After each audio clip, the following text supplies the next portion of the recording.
presented by Fox Business Systems. How much does downtime cost you and your business? Don't let another second go by. Call Fox Business Systems at 776-1452. Walk MS brings communities together to raise awareness and funds that change the world for everyone affected by multiple sclerosis. Together we are stronger. Register today at walkms.org.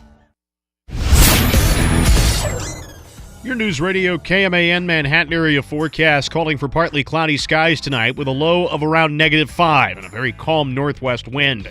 Sunshine, a high of 20, but wind chill values between -4 and 6 tomorrow throughout the day. Mostly clear skies expected with a low of 12, and when I say 12 for an overnight low, that's pretty balmy in comparison to the last couple of evenings. Then mostly sunny with a high of 31 on Thursday. Right now it is 22 in the Little Apple. The game is coming your way next here on News Radio KMAN. The following is an exclusive presentation of News Radio KMAN, your home for K-State athletics. It's game time. This is The Game on News Radio KMAN.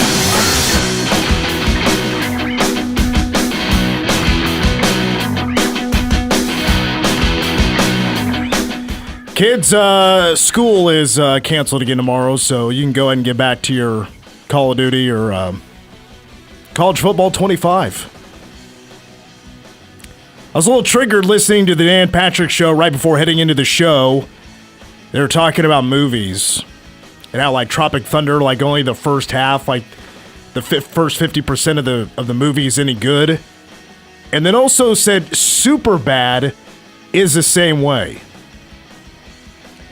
Listen, here in the the late 2000s into the 2010s and to today, there haven't been a ton of what I would call comedy classics. But Superbad is absolutely, no doubt about it in my mind, a comedy classic. And it's more than just the first half of the movie that is any good, that is funny, that is hilarious, and incredibly quotable. Cole, have you ever watched Superbad? I have not. I'm sure AJ hasn't watched Superbad either. But welcome to the game. Mitch Fortner, Cole Dutchendorf, and AJ Shaw. We're working on our live stream right now for YouTube as we're all back together. We're in the main studio. The cameras are on. I'm not sure if we're actually broadcasting on YouTube, but we're getting that worked out right now. I think we need AJ, once he gets the stream figured out, we need to sprinkle in clean Superbad quotes. A task that's probably not too easy. Because that is a filthy movie, but it's good. It came out at the perfect time for me. I think it came out on my 17th birthday, which if you want to go see a rated R movie, you have to be 17. That's something that's been around for a long time. And I think it was like after football practice one day, me and a couple of the fellas went to the movie theater here in Manhattan. It used to be on Set Child, now it's a big old church, and watched Superbad. I laughed my tail off. And I still quote it to this day. So maybe we'll get some quotes from AJ a little bit later on. Got a pretty busy show today. Coming up at 5:10, we do have a basketball game tonight. So it is Mitch Palm versus Oklahoma State. We get the official prediction from Mitch Palm. Guys, K-State football recruiting out of the transfer portal continues to be, and still, with a commitment today from a defensive lineman / linebacker, it's red hot, and especially on the defensive side of the football. We'll go through that rundown again because there's a few names that we haven't been able to mention yet because we were off last week. Wasn't able to get to recruiting yesterday. There's names that we need to catch up on, including a tank of a running back that we'll talk about a little bit later on. But the latest edition as well, we'll talk about that coming up at 5:25, and plus AJ is going to mention it during our updates as well. Majority of the week coming up at 4:40. Women's basketball recruiting now has a top 10 recruit, guys. Top 10, 5-star, familiar name, but got a bump from 0-3 in the overall rankings, now in the top 10. Hope to be joined by Kellis Robinett here in just a moment. But Cole, we got ourselves a big game tonight, don't we? Oklahoma State on the road Stillwater. A lot riding.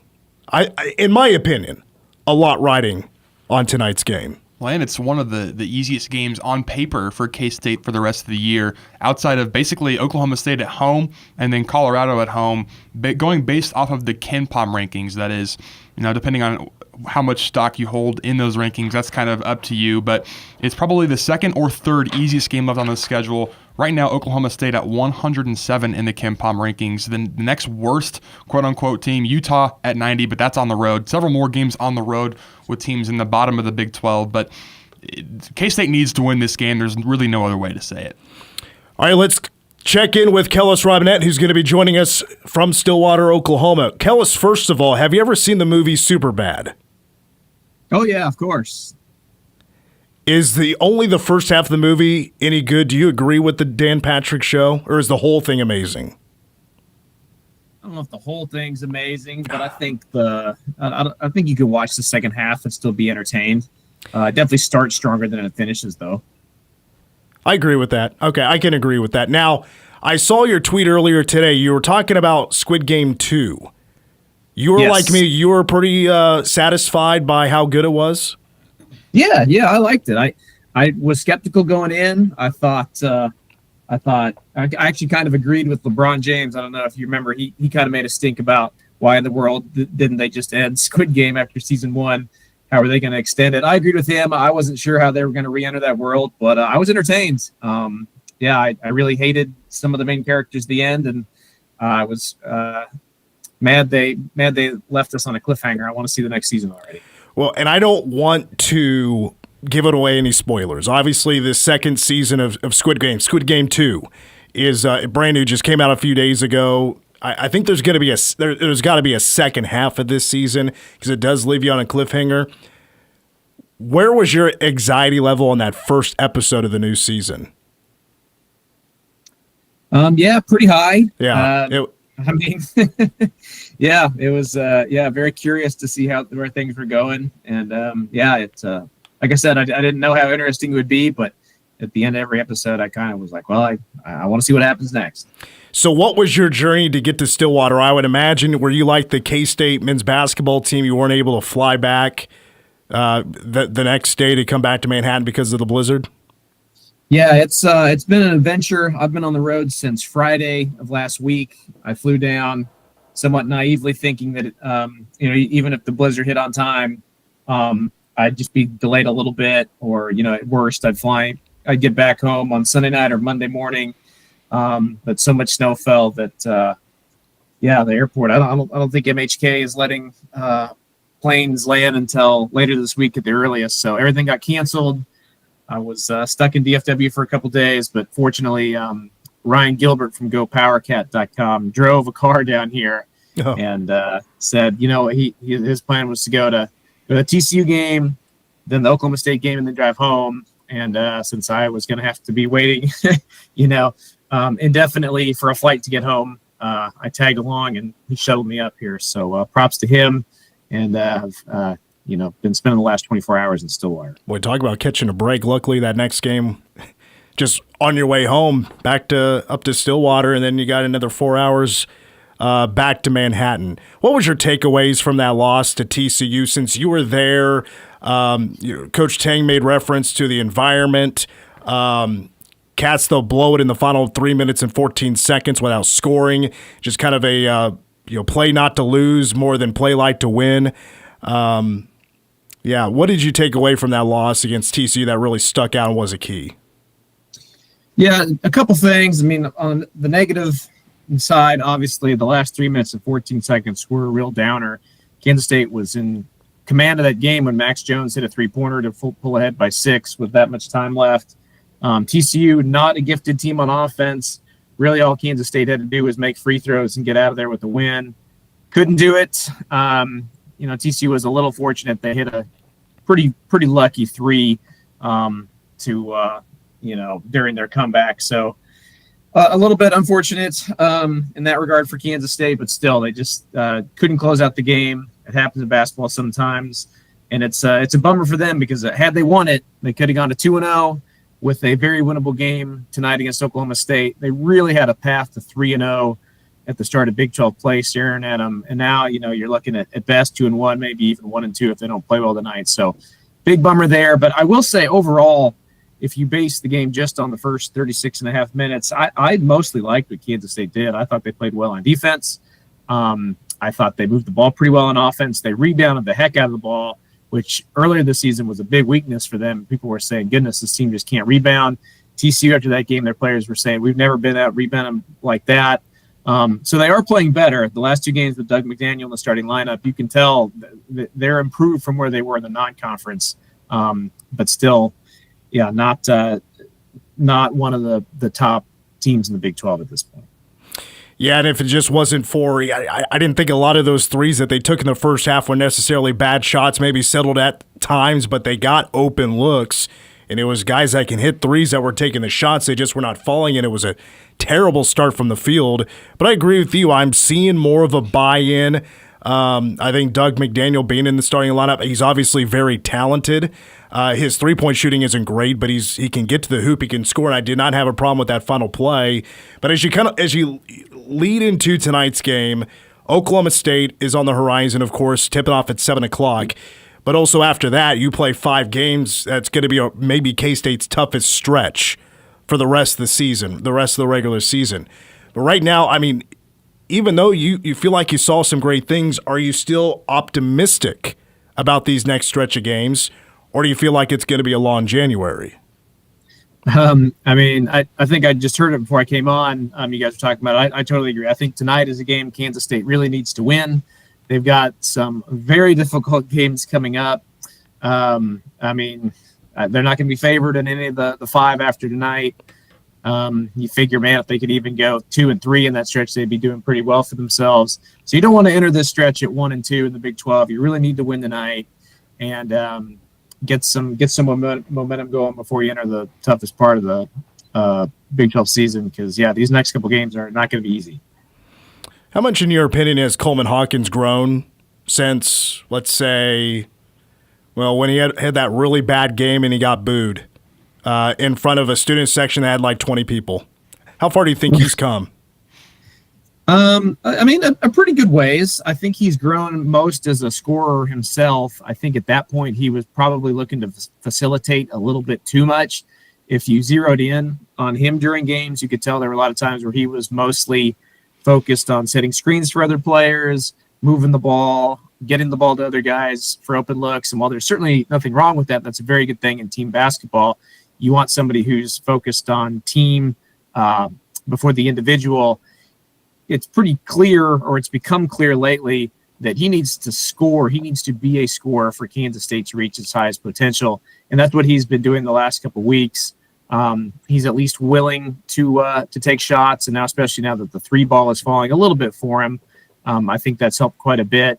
And I think not just him being a little bit more aggressive as a scorer, but putting Doug McDaniel in there where he can get the ball to Coleman, and it's not always just Coleman trying to get the ball to somebody else. I think that's where you've seen the improvement.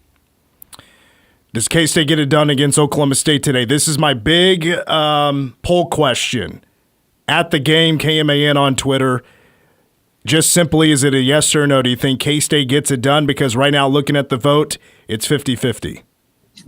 Yeah, it's a toss-up game. I did pick Kansas State in my game prediction. I picked them to win a low-scoring game, maybe by 4 or 5. And the reason I say that is just because I've not been overly impressed with Oklahoma State. They do have some okay wins on the season. They're at 8-5 record-wise, which doesn't look too bad.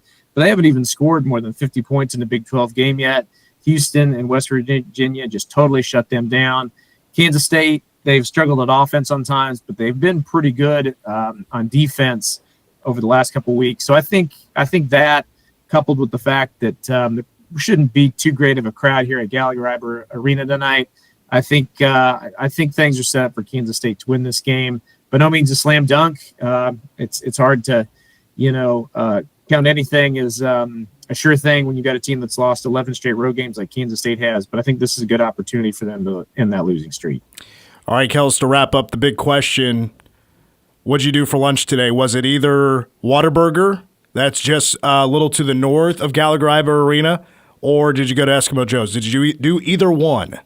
All right, it's a little bit of a wild card. We did go to Whataburger yesterday for lunch. We stopped in Ardmore, Oklahoma, and got Whataburger. So nobody was too eager to go there again today. We went to another Stillwater staple called Hideaway Pizza. That's where we went for lunch. It was pretty good. I would recommend it.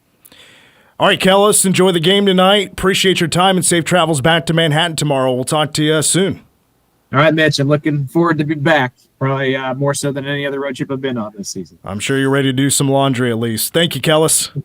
All right. Have a good one, Mitch. That's Kellis Robinett from the Kansas City Star and Wichita Eagle. I wanted to look at his article earlier today about the because he puts out a prediction article. I didn't want to read it. I wanted to save it for the air, and I was hoping he would pick the Cats. He's pretty good at predicting these games for K-State this season. All right, we'll get more on that game coming up next, plus Jabroni of the Week later on in this hour. We haven't done one in about 3 weeks. Plus Mitch Palm at 5:10 versus Oklahoma State. More of the game next on KMAN. This is The Game on News Radio KMAN. At McCown Gordon Construction, we improve lives by building authentic relationships. No matter the project size, our clients enjoy unmatched talent and resources in the Manhattan area market.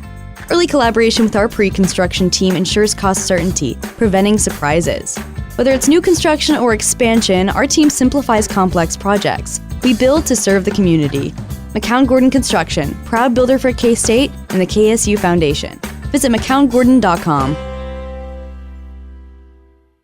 Suicide prevention starts when we learn the signs and symptoms of mental illness and reach out to our loved ones. Talking about suicide and providing support are just 2 actions that may save a life. Help is just a phone call away. Dial or text 988 to connect with the National Suicide and Crisis Lifeline or contact Pawnee Mental Health Services Crisis Unit at 1-800-609-2002. Both are available day or night. When your car is making a strange noise, no matter what it is, you can't just pretend it's not happening.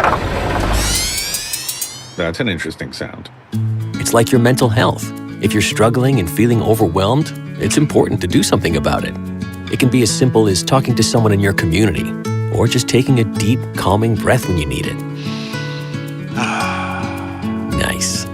For mental health resources, check out loveyourmindtoday.org. At loveyourmindtoday.org, you'll find information that may help you get through a tough time. Things like tips for dealing with stress, how to navigate difficulties like financial worries, anger, substance use, and more. You can also find real stories of how people navigated their own mental health challenges. Because once you start to address the problem, you can go so much further. Visit loveyourmindtoday.org. That's loveyourmindtoday.org. Brought to you by the Huntsman Mental Health Institute and the Ad Council. Out here, in the middle of all these acres, it can feel like you're the only person on Earth. And sometimes, that's how it feels when you're going through tough times. Stress builds up, you have trouble sleeping, maybe your mind is racing and you just don't feel like yourself. So what do? We get help. Lots of people are struggling with their mental health. It's more common than you think. The good news is, there are people in our community who are here for us when times are tough. Sometimes, just talking to someone can make all the difference in the world, so we don't feel so alone. One thing you can do is visit loveyourmindtoday.org for simple steps you can take to find the right solution for you. Whether it's hearing stories about what other people are going through, or finding the resources we need to navigate the stresses in our lives. Visit loveyourmindtoday.org. That's loveyourmindtoday.org. Brought to you by the Huntsman Mental Health Institute and the Ad Council. Ever tried balancing a dozen eggs in one hand while hopping on one foot? Or maybe juggling cats while riding the unicycle? Sounds ridiculous, right? But guess what? That's exactly what texting while driving is like. Your human brain only has the capacity to focus on one thing at a time. So when you're behind the wheel, give driving your undivided attention.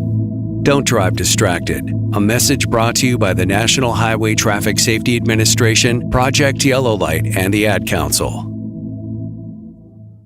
The Ramsey Show. Up to 50% of American families are paying their adult children's bills to an average of $1,482 a month. Wow. I've never seen it like this. 25% of millennials, their parents are paying their housing, house payment, their rent, or they're living in their basement. You pay your kids' bills. Psychologists call that enabling. As a matter of fact, enabling is quite the opposite of loving. Go from paycheck to purpose with The Ramsey Show. Weekdays 10 to 1 on News Radio, KMAN.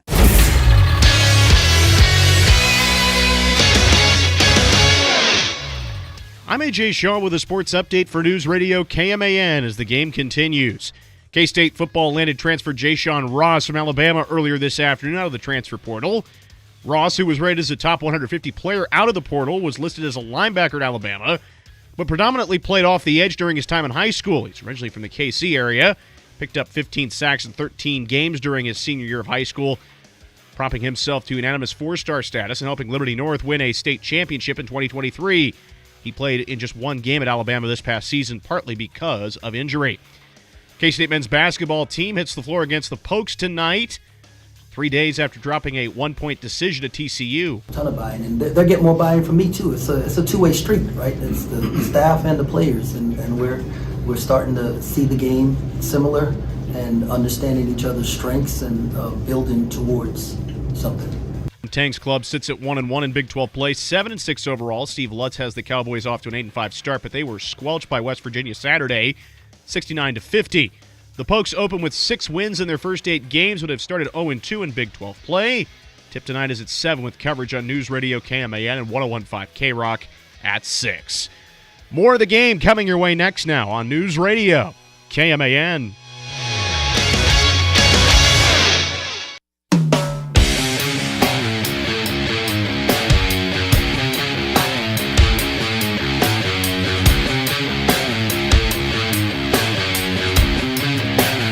The game on K-Man continues with Mitch Fortner, Cole Dutchendorf, AJ Shaw.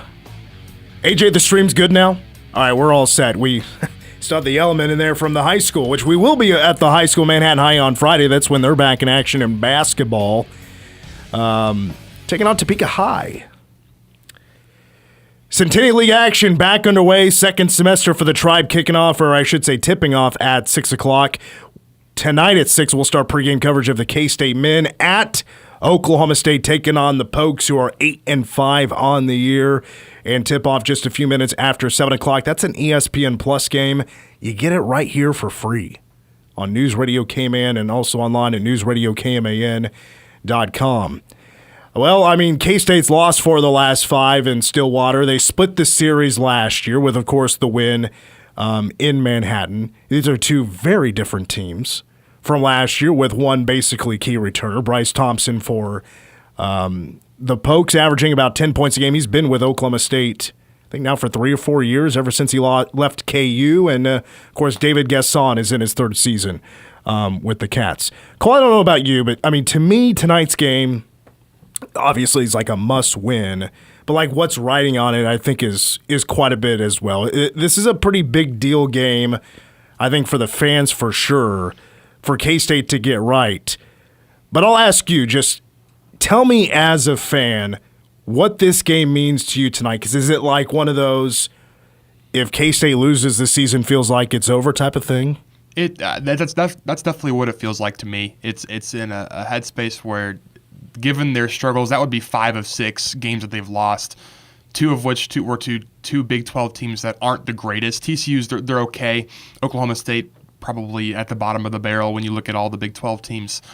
So if you want to maintain any sort of momentum heading forward, especially, I mean, we just talked about it with Kellis, the schedule upcoming is brutal. So you have to take advantage of games like this, even on the road. I know it's hard to win on the road against any Big 12 team, but you have to take advantage of an opportunity like tonight to, like you said, it's a get-right game, but also you can just continue some of that momentum that we've seen as Doug McDaniel's been in that starting 5. They've been playing better basketball. If they can keep that rolling and not, eke by a not great Oklahoma State team, it'll do a lot to right the ship, really, for fans, but also just for the team as well.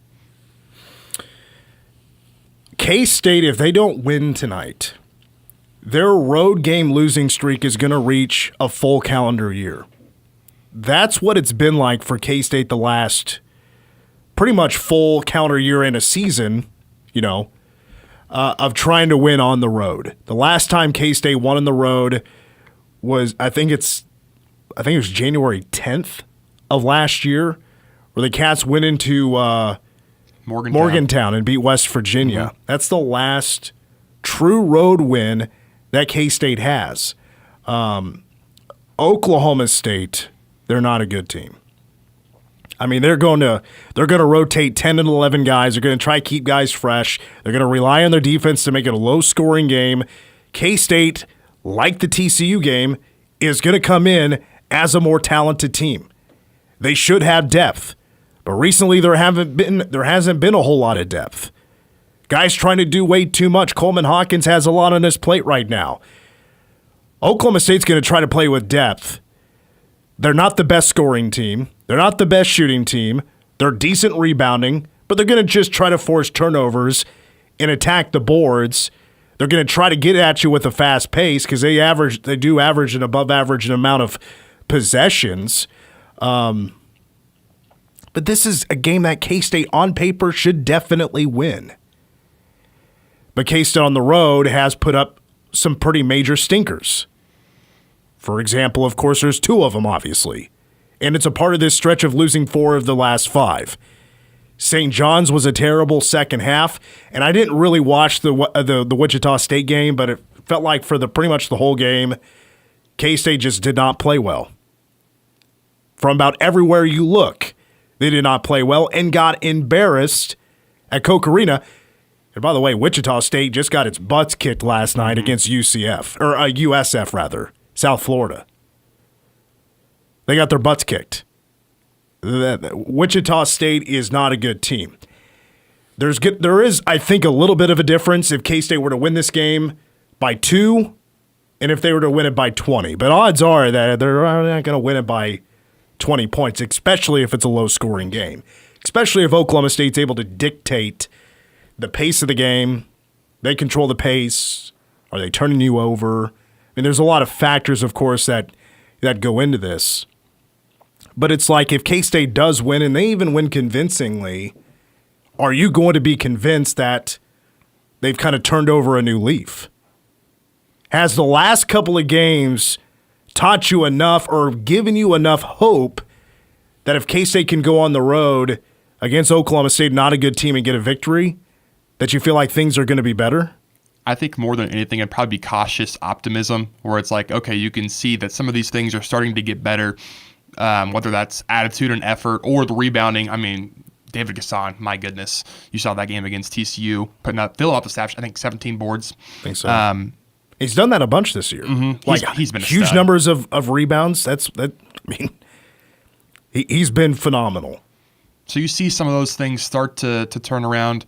I don't think you fully are on the bandwagon yet, but I think it's definitely that cautious optimism that you can say, okay, maybe they're not as bad as they were in the beginning of the season. They're starting to play better. They're starting to play as a team, maybe most importantly, and you can take some positives away from this game and move forward with a bit more of some pep in your step, so to speak. I wash and dry. I'm like a single mother. He got you off guard. He caught you off guard a little bit there, I think. I thought you were going to read the quotes. You scared me for a little bit. I thought I was playing something on my end. I kind of like that. I like the authenticity of it. Wait, was I supposed to just say the quote? You know what? Honestly, I want you to just read them, because that's such a cuss word filled movie.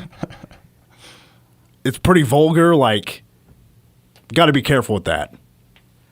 Okay. It gives us better odds to control what we can control. You know what I mean? Are you sure the cautiously optimistic feeling of this season didn't run out in the non-conference? No, I think that's what you have to. This is just me trying to not be horribly pessimistic about the season, because it's been a really bad start to this season. But you look at maybe some of the trends that have started once Doug has been in the starting lineup. Not that he's some sort of, that kind of superstar player where he's going to be the end-all be-all. He's going to come in and immediately change everything with your team. But he has been good in the minutes where he started, and I think he's probably the most talented point guard that we have. Now, you can look at the defensive side and say he doesn't give full effort all the time or whatever, but he still provides something to the team that no one else can, which is that downhill attacking the rim style of basketball. You look at some of those positives that he's brought as the starting point guard, and yeah, it stinks. The 3-game stretch at the end of non-conference, that was brutal. And really, it was after the Wichita State game where most of my optimism was running out. But it's like one last, at least, maybe we can, if there's an outside chance, if we win this game, maybe we go on a run and they end up somehow scrapping for a March Madness spot, or even just doing better, because we saw last year, NIT berth, they were okay. This team's way more talented than last year. It's just going to be what I, as a fan, am holding a little bit more optimism that we can see some positives moving forward. Well, if you don't mind, I'm going to take you down a peg then with your – and I'm always the more optimistic person. I just don't – I do think K-State gets a win today. Spoiler alert about Mitch Palm at 5'10". I'll give you a final score a little bit later on. I'll give you the full breakdown of Oklahoma State and what K-State needs to get it done tonight, what they need to do. But Joe Lunardi put out bracketology earlier today and gave it a conference by conference breakdown. If you believe in Joe Lunardi or not, his conference breakdown is pretty consistent with a lot of the other people that do this kind of stuff. And it kind of feeds into what I was saying yesterday. The Big 12 is not the best conference in the nation this year. We've seen the SEC, the Big 10, and the Big 12 grow. Bigger numbers in the SEC and the Big 10. But their numbers of bids this year is projected to be a lot higher than the Big 12. Even though the Big 12, again, adding 4 new programs this year, is right now, at this moment, the way bracketology is figuring things out, the calculations or whatever, right now the Big 12 is getting 8 in. So you're talking about half the conference, but K-State could get 7 in with just 10 in the conference, when the Big 12 was obviously thriving for a number of years. The SEC right now projected to get 13 and the Big 10 getting 11. So with the SEC and the Big 10 being as good as they are this year, I think for sure the SEC is better than the Big 12. I got to watch more Big 10 basketball. I really haven't watched any or been paying attention to it. But with playing 20 conference games and 8 teams right now projected to get in, I mean, you're looking at, you probably have to win 11 games at the very least to get into the NCAA tournament. And what's obviously the major goal? To get to the NCAA tournament. The NIT is not going to cut it. And imagine falling short of the NIT and what that would mean. So a win over Oklahoma State's not going to be like, all right, that's enough optimism for me to think, all right, now they can get back on track and win a lot of league games and contend for a spot in the NCAA tournament, or maybe get it done, get their spot on the bubble or whatever. That just adds up to a lot of work, especially entering a stretch of where you're going to play 5 games against teams that are definitely going to be in the NCAA tournament. We got to take a timeout. We'll have more on Oklahoma State coming up at 5:10 with Mitch Palm. Jabroni of the Week is after these words.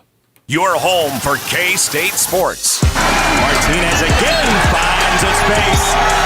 Another touchdown and a bound from Martinez. This is The Game on News Radio KMAN. Manhattan Broadcasting is keeping it local. Dollars spent locally today help build a better community for tomorrow. D&I Plumbing, Heating, and Air will provide honest and quality service when you need it most. From a leaky faucet to replacing your water heater. Trust the experts at D&I Plumbing, Heating, and Air, your York and other makes and models local dealer. Call 537-7138 today. Turn your memories into a masterpiece at Candlewood Frame Shop. Whether it's framing your favorite pictures floating around in the digital cloud or creating a shadow box with cherished things or memorable events. Candlewood Frame Shop. Let them turn your stories into a masterpiece. For a once-in-a-lifetime experience, engagement ring shopping simply can't be duplicated on a computer screen. At Fifely Jewelers, you'll be pleasantly surprised by our pricing compared to buying online, and we offer financing. Plus, you'll have peace of mind by shopping locally with Fifely Jewelers. Manhattan Broadcasting is keeping it local. Find more great local businesses plus special deals and offers when you keep it local on our website.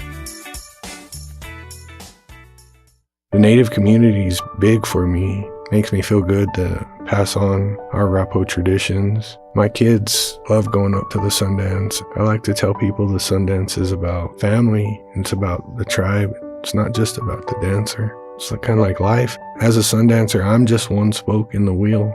I need my family there. I need my role models. I need my people there, especially my children.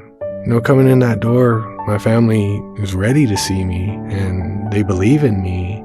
Before, I'd never seen that from my people. But now when I walk in that door and I see those smiling faces and they're happy to see me, that's special.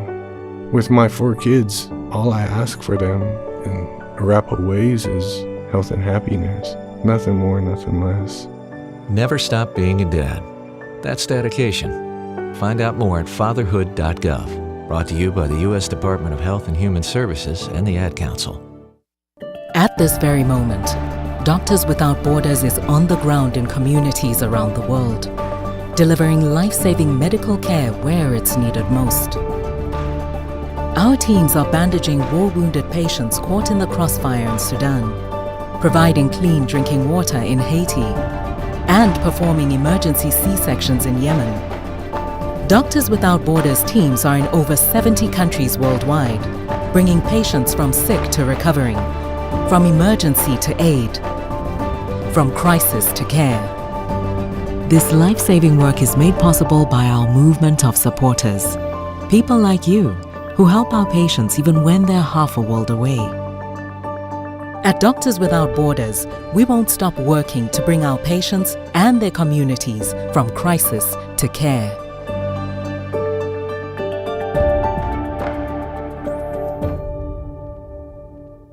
I'm a pretty great multitasker. I can wash dishes and do laundry. I can roller skate while walking my dog. I can even order lunch while doing my homework. But I can't use my phone while driving. A distracted driver is one of the leading causes of death in the United States. So when it comes to driving, please, don't be a multitasker. Don't drive distracted. A message brought to you by the National Highway Traffic Safety Administration, Project Yellow Light, and the Ad Council. The Ramsey Show. So I am 20 years old, straight out of high school. I moved to Phoenix, Arizona to start my own business selling furniture. What does selling furniture look like? So I go around picking it up, clean it up, take really good pictures and sell it. I'll probably do about 100 grand this year net. Wow.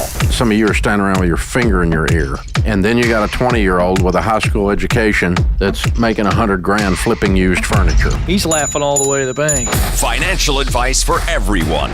The Ramsey Show. Weekdays from 10 to 1 on News Radio KMAN. Your News Radio KMAN Manhattan area forecast calling for partly cloudy skies tonight with a low of -5 and a very calm northwest wind at around 5 miles per hour. Sunshine and a high of 20 expected tomorrow, but wind chill values between -4 and 6 throughout the day. A low of 12, a balmy 12. With mostly clear skies expected tomorrow night. We bump up then to 31 with mostly sunny skies on Thursday. Know your role and shut your mouth, you jabroni! You jabronis hit the jackpot! That Hollywood blonde jabroni, Hulk Hogan! Ow! Is this jabroni's name? Jabroni of the Week. Cole, is this your first time watching Jabroni of the Week unfold live and in color? I think I might have been in the boardroom for one, but never on this side of the glass. Oh, yeah, you've seen the making of the sausage, have you? Mm-hmm, I have, so to speak. It's a lot of Googling. Yes. It's a lot of fun. All right, 3 dishonorable mentions. We'll culminate with my Jabroni of the Week. My first dishonorable mention was called a Jabroni a lot by the Iron Sheik. This was last night, Monday Night Raw. The WWE made its debut on Netflix in L.A. at where the Clippers now play. I think it's the Intuit Arena or something like that.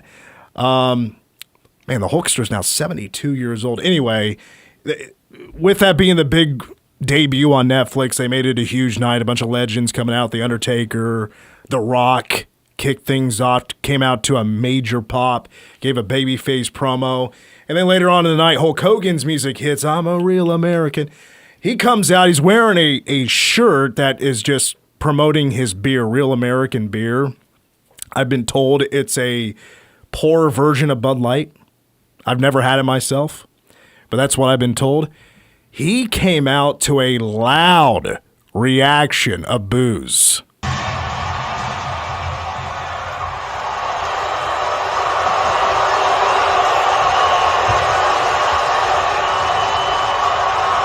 Wait for it.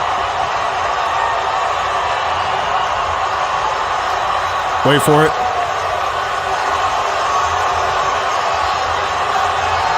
Wait for it. We're going to get there? It's taking forever. Well, let me tell you something, brother. Man, the Hulks are getting nuclear heat in LA. A lot of people thought it was because he opened up about his support for Donald Trump and being MAGA. I think it's more because of his racist past than it is that, especially because The Undertaker came out earlier that night and is also a Trump supporter, had Trump on his podcast and everything like that. I don't think I've ever heard in my life, as a wrestling fan, lifelong wrestling fan, watching WWE, WWF, AEW, WCW, ECW, I've never heard heat like that for a legend. And it's Hulk Hogan. Those people wouldn't be there if it wasn't for Hulk Hogan. Crazy stuff. All right, my next dishonorable mention, the Oregon Ducks. The number 1 seed, undefeated, the champions of the Big Ten in their first season. They're into the college football playoff. They were off like 36 days without playing a football game. They got the bye. Who do they run into? Will Howard and the Ohio State Buckeyes. And Will Howard threw all over the yard. He was a baller. Will Howard has been incredible since that disaster of a loss to Michigan at the Horseshoe. You know, the flag planting, they're fighting and stuff. What a disaster for Ohio State. However, is this redemption for Ryan Day? 319 yards for Will Howard. I mean, the Buckeyes were up 31-0 before Oregon could even blink their eyes. Now the final score is 41-21. To add a little bit more insult to injury, this is also a win for Oregon State. This is already a done deal because Oregon State and Washington State are the only 2 teams left in the Pac-12. So for the next 2 years, they still get the payout because it's a Pac-12 and the connection to the Rose Bowl, because this game was in the Rose Bowl, and it was the Rose Bowl, that it's Oregon State and Washington State getting the payout. The payout? $50 million. Half of it to Oregon State and the other half to Washington State. It's not bad. I mean, Oregon leaving for the Big Ten put Oregon State in quite a bind, did it not? Well, all I know is you always take a call at a bar because, better or worse, you can get a beer out of it.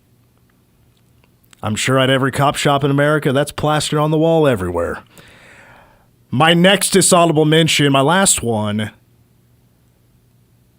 Dallas Cowboys kicker Brandon Aubrey, quarterback Cooper Rush, and safety Malik Hooker. I'll start with Brandon Aubrey because he had a kickoff, get shanked out of bounds, just absolutely dome-pieced, absolutely decapitated a cheerleader. That's one thing. Poor old Cooper Rush against the Washington Commanders did not start. Although he had started every game since the injury to Dak Prescott. Doesn't play and thus does not get his $500,000 bonus. And Jerry Jones is like, oh, I didn't know about it. He knew about it. He knew about it. Jerry always knows. And then finally, Malik Hooker. Boy, maybe the more egregious part of this whole thing.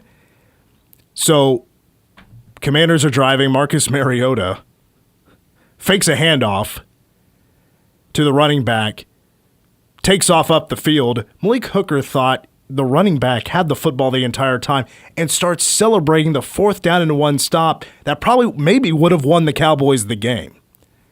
But nope, Malik Hooker, a safety. Yes, going to give up the first down, not his fault.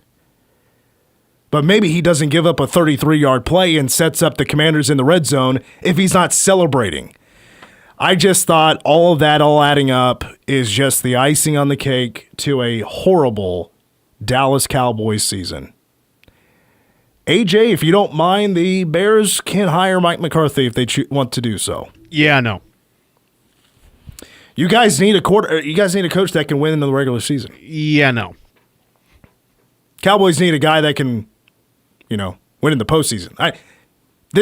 Dak Prescott getting hurt is what it is, but we all know that Mike McCarthy does not have a great postseason history or record or run, except for 1 year, back in 2010 with the Green Bay Packers. But finally, my jabroni of the week, I got to give it to the dudes that reviewed the targeting call in the Peach Bowl. Yes, our 1 through 4 seeds of the first ever 12-team college football playoff all lost. We've had a ton of blowouts. But finally, we had a game. The Peach Bowl. Against pairing the last 2 Big 12 champions against each other. And man, it would have been sweet, poetic justice if Cam Scatteraboo, Sam Leavitt, Kenny Dillingham, and the Arizona State Spartans, who were picked to finish 16th in the Big 12, could have taken down the team that left the Big 12.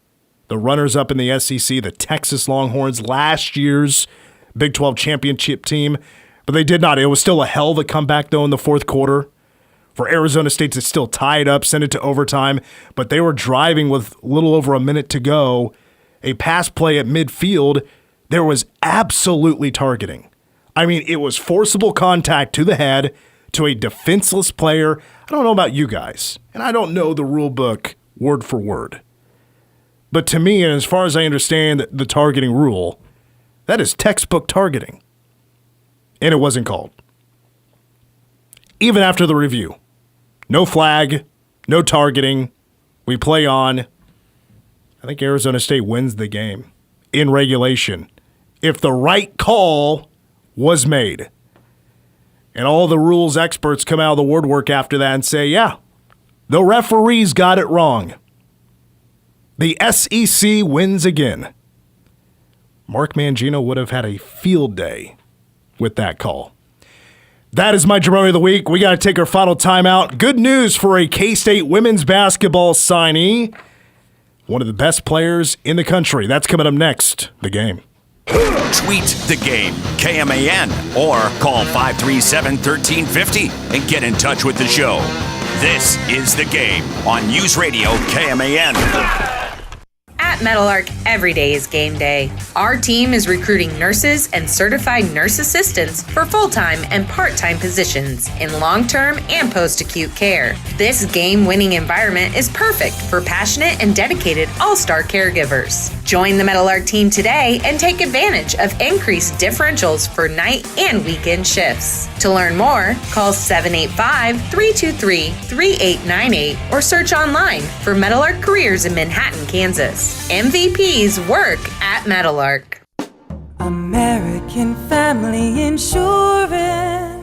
As your American Family Insurance agent in Manhattan, I'm looking out for what matters to you. This is Rob Wild, agency owner at Wild & Associates LLC, located at 1601 Points. Call or stop in and let's talk. Whether it's your home, auto, business, farm, or life, see how we can help protect what matters the most to you. Rob Wild, Wild & Associates LLC. American Family Mutual Insurance Company, SI, and its operating company, 6000 American Parkway, Madison, Wisconsin. The word father means a lot to me.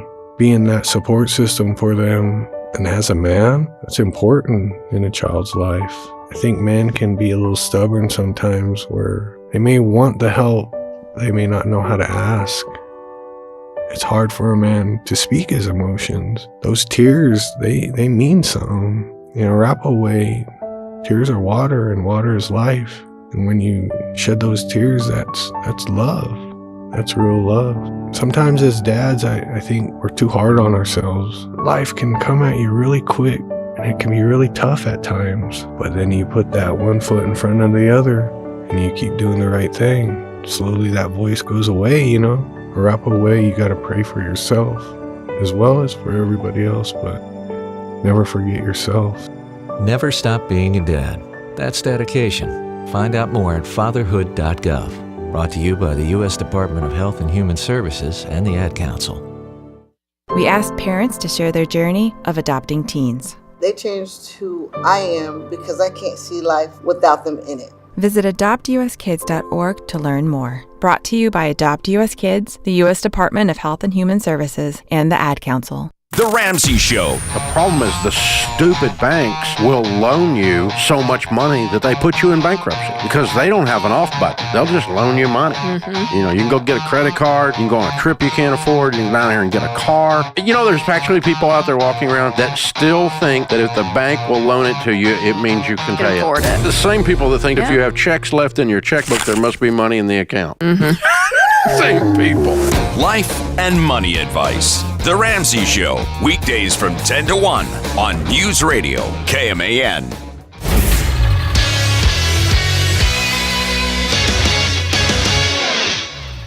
I'm AJ Shaw with a sports update for News Radio KMAN as the game continues. K-State football landed transfer Ja'Shawn Ross from Alabama earlier this afternoon out of the transfer portal. Ross, who was rated as a top 150 player out of the portal, was listed as a linebacker at Alabama, but predominantly played off the edge during his time in high school. He's originally from the KC area, picked up 15 sacks in 13 games during his senior year of high school, propping himself to unanimous four-star status and helping Liberty North win a state championship in 2023. He played in just one game at Alabama this past season, partly because of injury.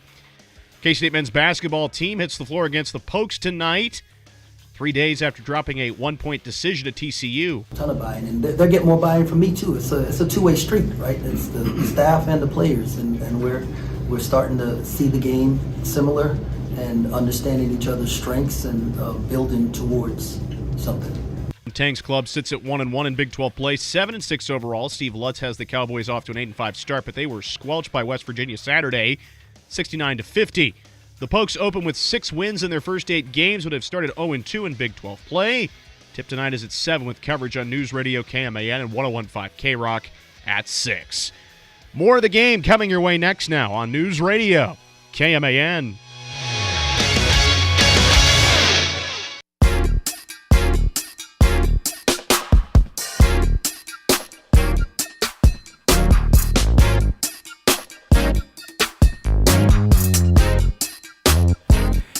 K-State women's basketball in action tomorrow night, 8 o'clock. Salt Lake City, Utah, taking on the Utes, who are red hot, just like K-State is, now in the top 25 at number 22. Good news for K-State. They're now back in the top 10 of the coaches poll. They are now right at number 10. They're still ranked 12th in the AP poll. But that is a big game tomorrow night. Did want to just give a quick little update on Jordan Spicer, who is just an all-around, as Coach Mitty put it, one of the most dynamic scorers in the country, unlimited range. She can shoot the three, has work ethic, passion for the game. That's a quote from Jeff Mitty. Got a nice bump in the ratings from On3 today.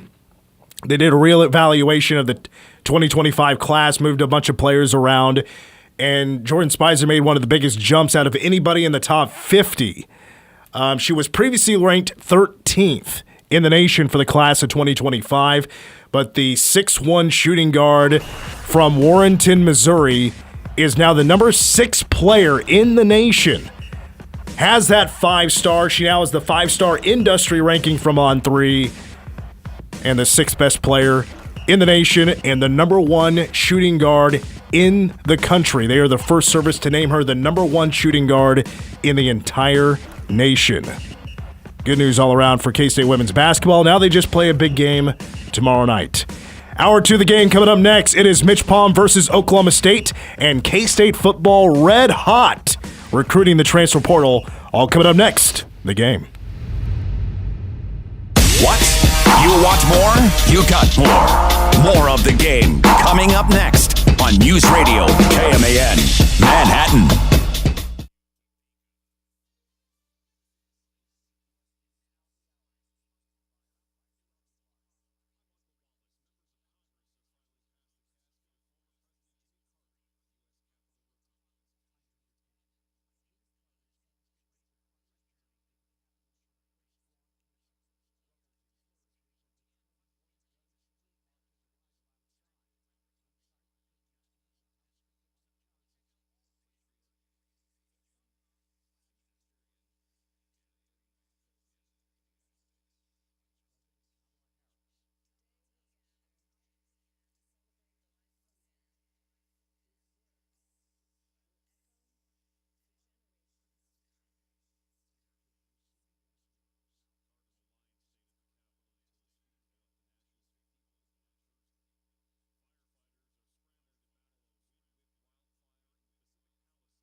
K-Man Daily Weather is presented by Fox Business Systems. How much does downtime cost you and your business? Don't let another second go by. Call Fox Business Systems at 776-1452. Your News Radio KMAN Manhattan area forecast calling for partly cloudy skies tonight with a low of -5 and a very calm northwest wind at around 5 miles per hour. Sunshine and a high of 20 expected tomorrow, but wind chill values between -4 and 6 throughout the day.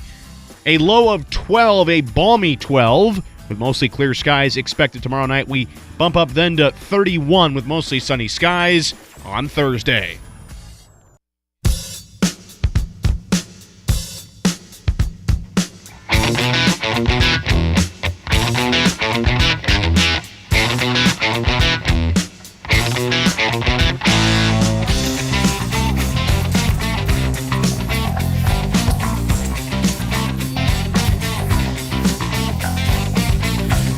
It's hour 2 of the game after work.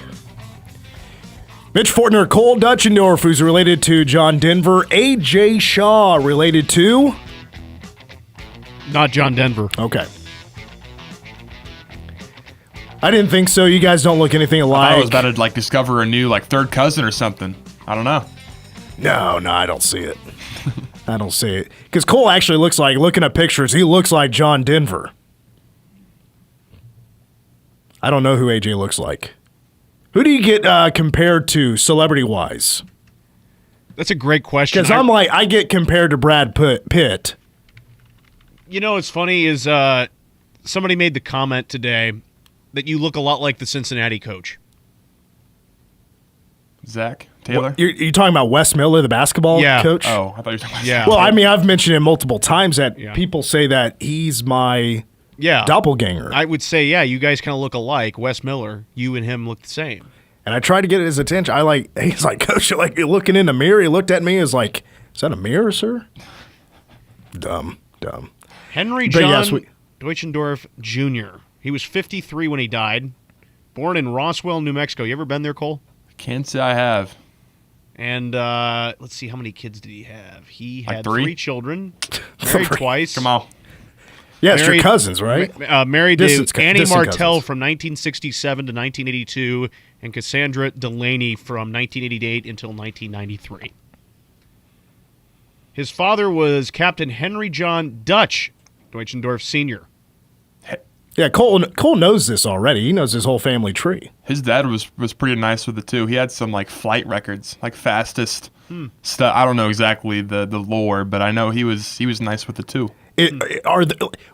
Have you ever gotten on a plane with your family and you guys just joke amongst each other about that? I've never been on a plane with my parents, so we haven't. But if that day ever comes, then I'm sure there might be a. Would your dad make those kind of jokes? Because he was honestly, actually he might he'd be one to maybe do it. I could see it. I mean, he was on some of those planes, not obviously the one that ended up going down, but he was on some of them. Well, the opposite of a plane crash. Congratulations to North Dakota State last night winning the FCS National Championship Actually, let's make a game out of this. Let's take a guess. How many national championships has North Dakota State now won after their win last night over Montana State? I saw it, so I'll let AJ guess first. You know? Oh, I hate being put on the spot. I'm going to say... Hey, this is Stump the Shaw. You got to know these things. No, it's not. It is not officially Stump the Shaw. We're studying. The music has not been played yet. We're studying. Okay. I'm going to say 10. Little off. Oh, I thought it was 10. I thought he got it right. I might have seen the wrong number then. I'm just saying all national championships. Oh. All national championships. Regardless of sport? Is that what we're saying? Or I'm talking about football, of course, but I'm talking all divisions from D2, FCS. What did you say, Cole? I thought it was 10 too. I think I'm thinking of just FCS for North Dakota State. So you're trying to be Stump the Shaw. Well, you don't have the technology or the steady hands to pull off a procedure like that. So, That's another super bad quote. I figured. It's a good one. 18. I didn't say it as good as McLovin did. 18 national championships, but it was well delivered. was good timing. All right, we're going to talk a little K-State football recruiting a little bit later on. They are red hot. They just picked up I'm trying to think of the word. A transfer. What the hell? Come on, Mitch. A transfer from Alabama, but he's actually from Kansas City, Missouri. K-State really stacking up the talent on the defensive side of the football when it comes to the transfer portal. But before we get there, there's a game tonight. K-State basketball. They're going to be taking on the Oklahoma State Cowboys. Stillwater. Gallagher-Iba. Who do you think gets the loudest cheer? If they were to walk into Gallagher-Iba right now, Barry Sanders or, let's see, who else? Garth Brooks. Garth Brooks or Barry Sanders? Who gets the loudest cheer? If it was me cheering, I would say Barry, but I don't know. I don't know what the people of Oklahoma State think. I would say Barry, but I'm going to go Garth. I think Garth would get a bigger cheer probably. At least 30 years ago, for sure. Yeah, that's the thing. I'm thinking Garth. 30 Garth years is still ago, doing absolutely, yeah. But yeah. But like now people think Garth Brooks is like woke and stuff, so I don't know. Does he still get the same response? I think most people still like Garth. Okay. Yeah. I went to his concert like 5 years ago. It was a hell of a time. It was a damn good time. All right, let's get to Mitch Palm. Here we go. Let's make a prediction.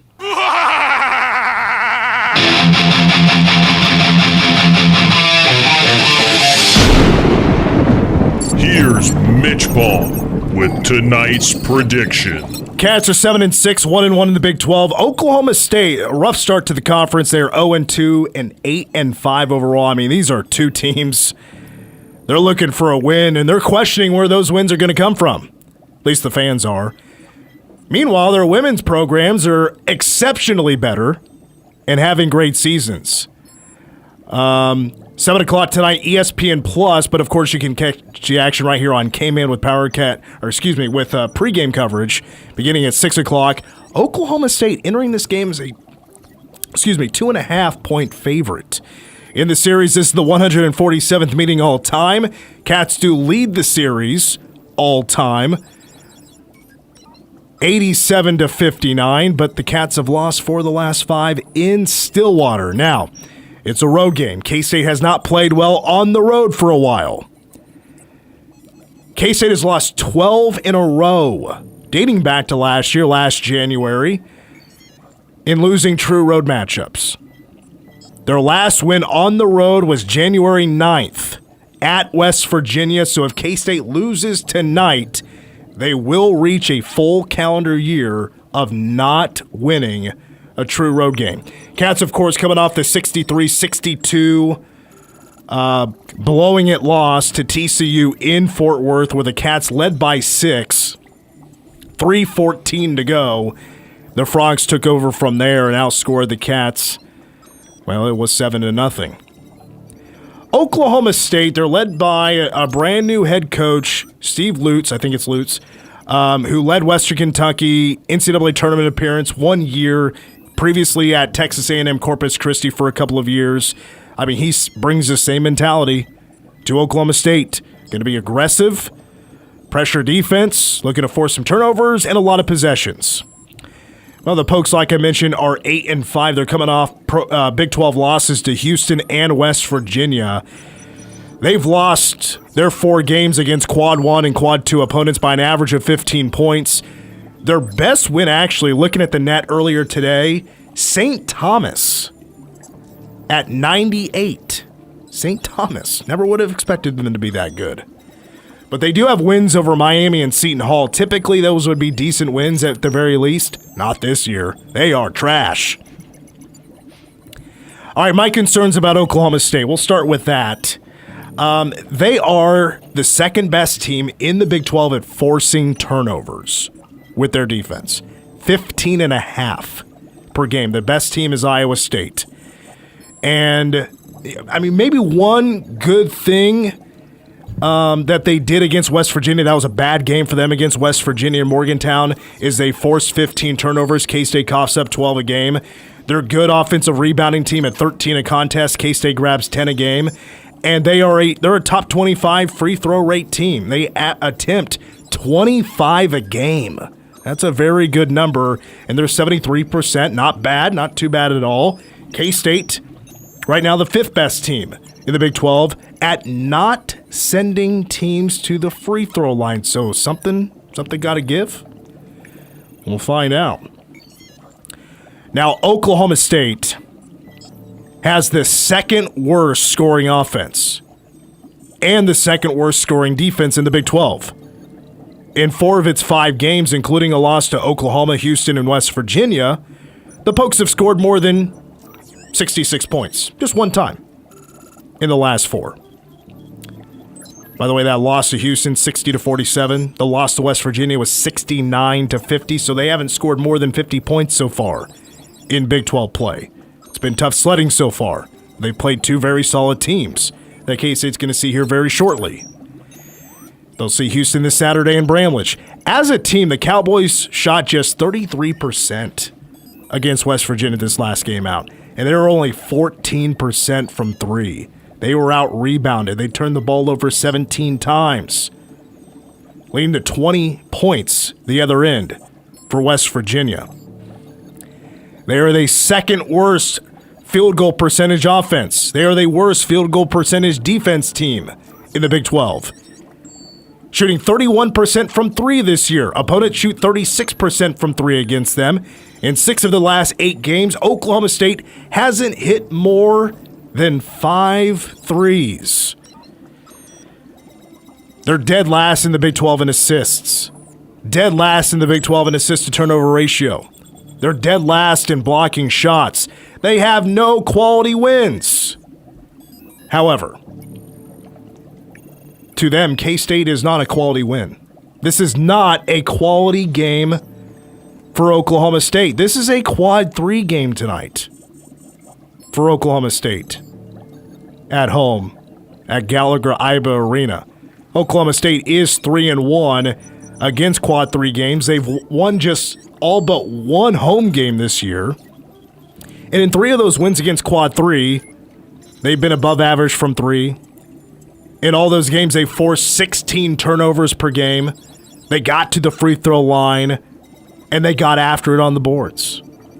They did a lot of things that it takes to win games. And even though they're dead last in a lot of categories and they don't look too good, it's still enough to go win a quad 4 game and beat a terrible team.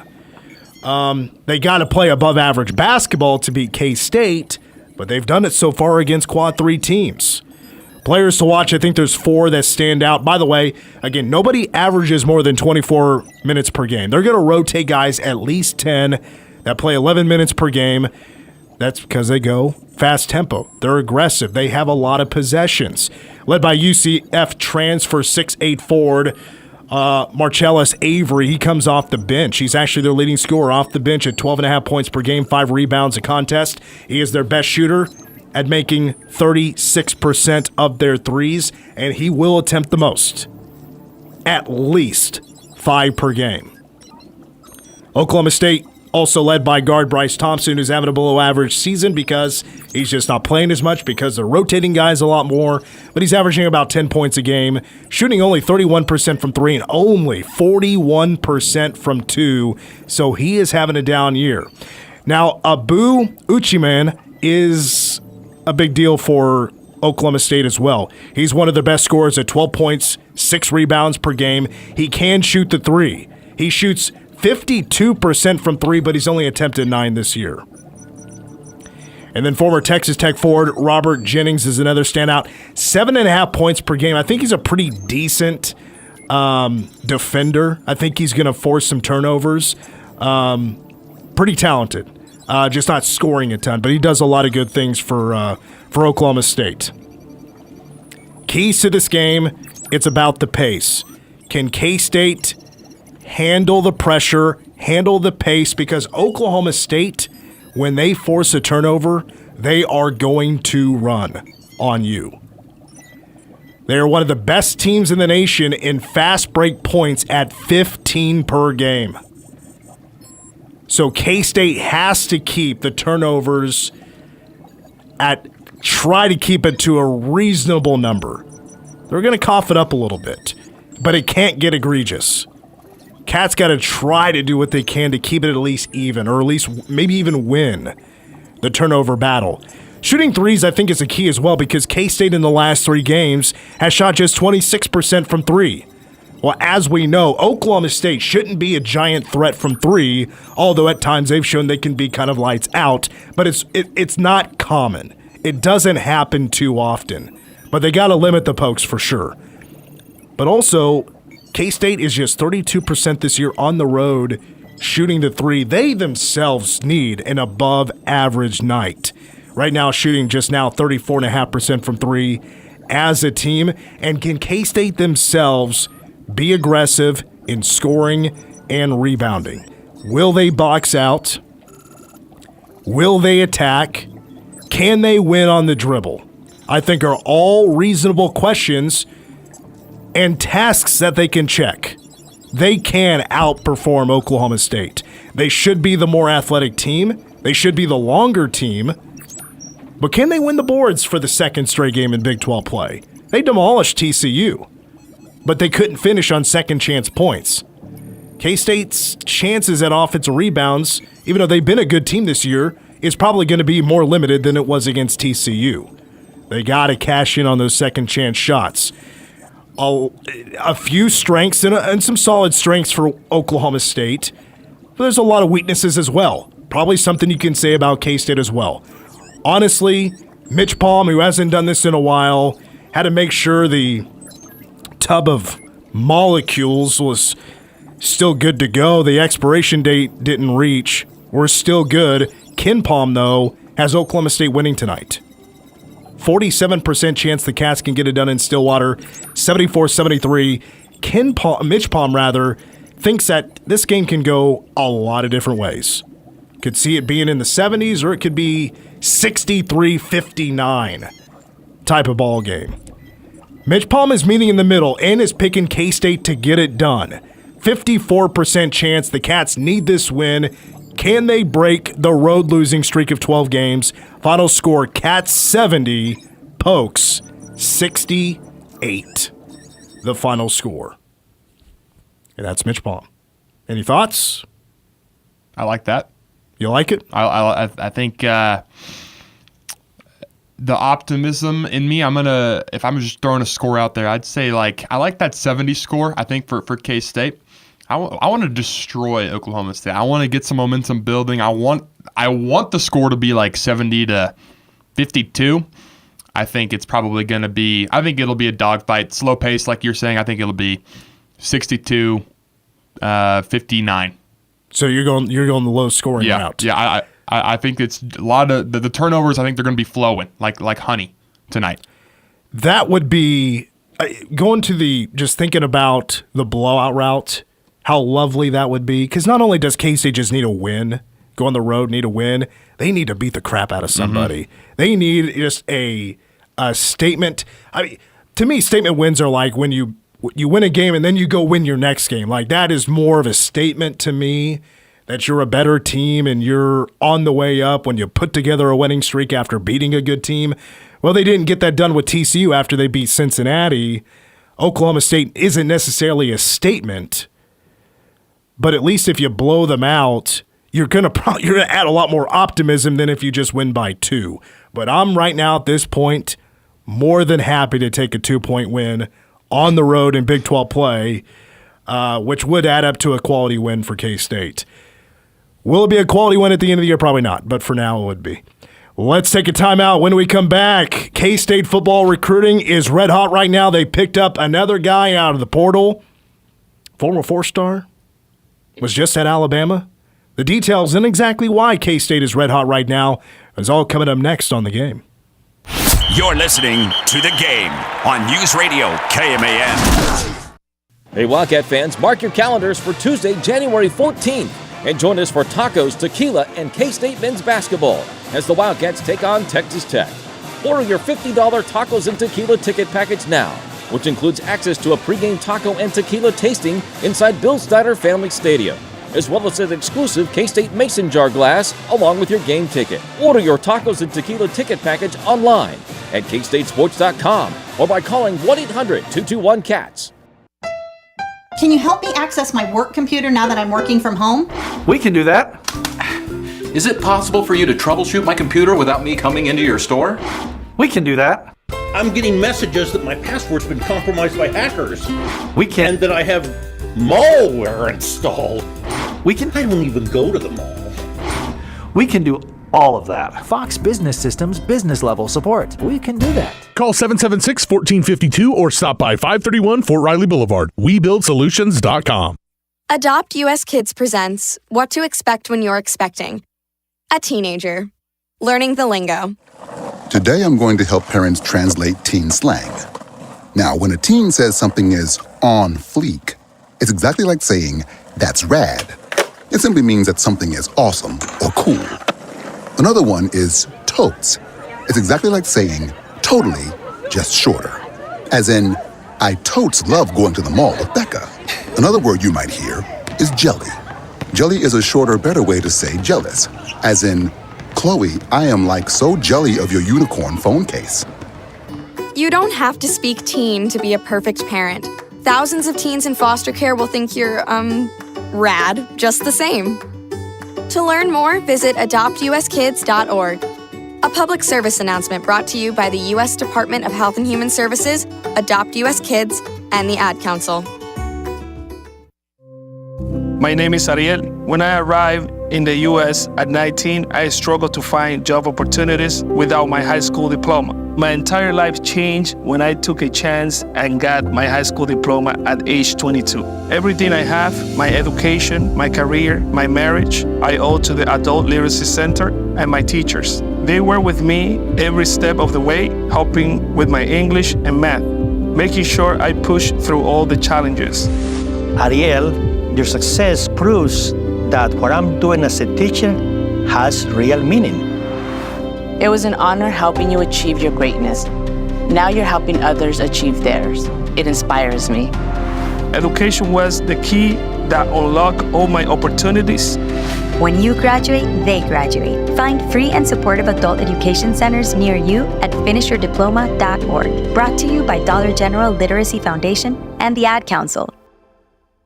Hiya! Queen of All Knowledge here, reminding you, creeps out there on the internet hack, scam, and trick savvy cyber users every day, but we can fight back. It's as easy as IC3. If you're a victim of online crime, don't give up. Visit IC3, the FBI's Internet Crime Complaint Center. Your tips help the FBI track down cyber criminals around the world. Report your crime to www.ic3.gov today. The Ramsey Show. Up to 50% of American families are paying their adult children's bills to an average of $1,482 a month. Wow. I've never seen it like this. 25% of millennials, their parents are paying their house payment, their rent, or they're living in their basement. You pay your kids' bills. Psychologists call that enabling. As a matter of fact, enabling is quite the opposite of loving. Go from paycheck to purpose with The Ramsey Show. Weekdays 10 to 1 on News Radio, KMAN.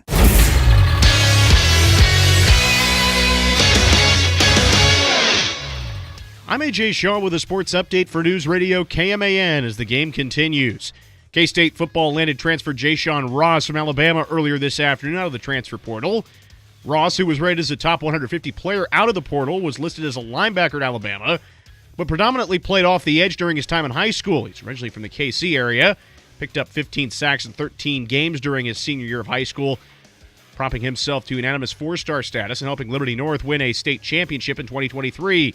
He played in just one game at Alabama this past season, partly because of injury. K-State men's basketball team hits the floor against the Pokes tonight, 3 days after dropping a one-point decision at TCU. A ton of buy-in, and they're getting more buy-in from me too. It's a two-way street, right? It's the staff and the players, and we're starting to see the game similar and understanding each other's strengths and building towards something. Tang's club sits at 1-1 in Big 12 play, 7-6 overall. Steve Lutz has the Cowboys off to an 8-5 start, but they were squelched by West Virginia Saturday, 69-50. The Pokes open with 6 wins in their first 8 games, but have started 0-2 in Big 12 play. Tip tonight is at 7 with coverage on News Radio KMAN and 101.5 K-Rock at 6. More of the game coming your way next now on News Radio KMAN.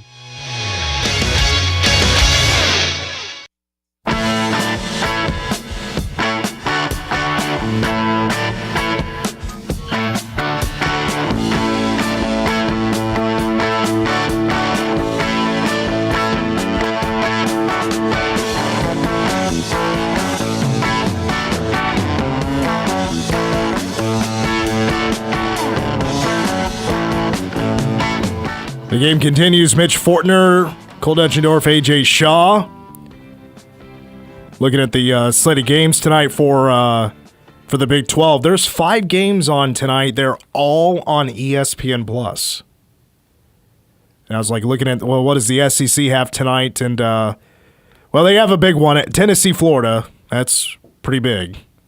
Tennessee number 1 in the nation. Florida number 8. They just picked up a loss. They opened up SEC play on Saturday morning. They were at Kentucky. And old Coach Pope gave them the works, and Kentucky now number 6. Auburn's number 2. So what, the SEC has 4 teams in the top 8? Yeah, they're off to a pretty solid start. Big 12 games tonight at 6 o'clock. So tipping off here in about 30 minutes is Arizona at West Virginia. The Mountaineers are now number 21 in the nation. Coach DeVries has that team playing extremely well right now without his son Tucker. Not in the lineup, and he's a hot 3-point shooter. That game tips off at 6. 7 o'clock, Utah at number 3, Iowa State on ESPN+. Same as Cincinnati at Baylor. That could be a pretty good game. Cincinnati and Baylor, I fully expect Iowa State to take care of Utah. And then you have Texas Tech and BYU, the 8 o'clock slot on ESPN+. Not even a slot, it's just a tip time. 8 o'clock on ESPN+. That is actually the closest margin when it comes to a Vegas line. BYU, Texas Tech. BYU, the Cougars at home, favored by 1.5. Both teams are 10-3, 1-1 in Big 12 play. Now's a good time to catch up on what K-State football has been doing lately, especially with its latest edition. Want to shout out the K-State defensive coaches and Chris Kleiman once again for another great edition. They've put in a lot of work. I mean, the whole staff, of course, has put in a lot of work. They have now added 10 players out of the transfer portal. And today it's Ja'Shawn Ross from Alabama, who has plenty of upside, plenty of potential, who didn't really play at all for Alabama this year as an edge. Actually, as a linebacker, he, in high school, Liberty North in Kansas City, Missouri side, was an edge guy, and then at Alabama played as a linebacker. Played very little, only played in one game against Mercer. But in high school, had 15 sacks in 13 games. That's a hell of a number. Won a state championship, and he was originally recruited by K-State. I believe when it came down to the wire, before he picked Alabama, that K-State was a finalist.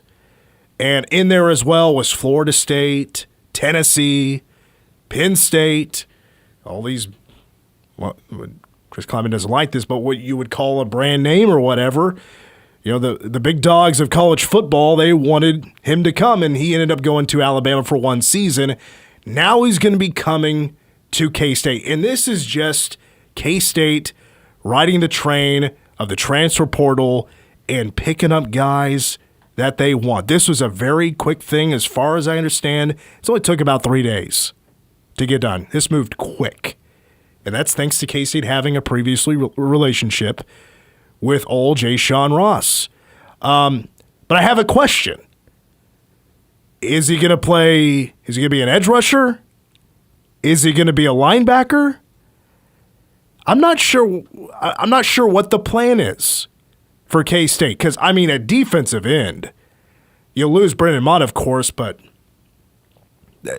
end wasn't necessarily a need because you're pretty much stacked there. You got a lot returning from last year. A lot of those guys had sacks last year, got meaningful playing time from Chidobe Izor to Ryan Davis. Ryan Davis had a very underrated season. Didn't play a ton, ended up with 3 sacks. Pretty underrated for the limited time that he got. Chidi is a dog. And I remember I walked the sideline prior to the Rape Bowl. Chidi, to me, was the most intimidating person in a K-State uniform that I walked by. That guy is a giant.